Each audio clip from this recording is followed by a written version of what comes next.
Hej, mit navn er Camilla Hej, og jeg glæder mig rigtig meget til at tage billeder af dig.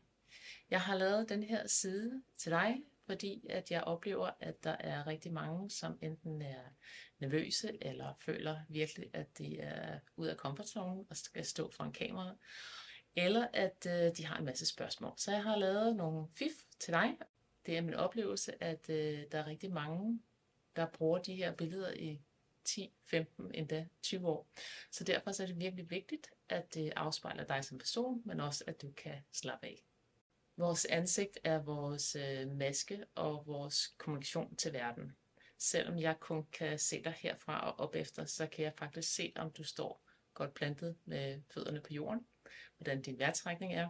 Ansigtet det afspejler også, hvordan vi har det i kroppen, hvordan vores åndedræt er, og også hvordan vores følelser og ikke mindst vores tanker.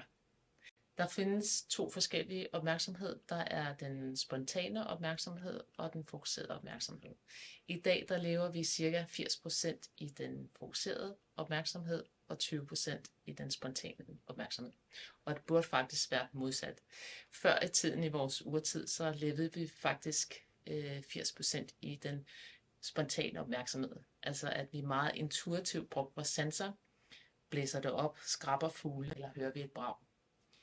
Men i dag, fordi vi lever så meget i den fokuserede opmærksomhed, så er det også ekstremt vigtigt, at vi lige holder en pause, fordi at vi er så fokuseret hele tiden, kan virkelig godt ses i vores ansigtsudtryk, at vi bliver sådan lidt mere spændt i kæberne, stirrende øjne, eller simpelthen sådan lidt mere stiv i kroppen, fordi vi sidder og er så fokuseret på vores skærme.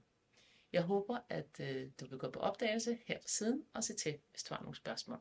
Jeg glæder mig til at tage billeder af dig.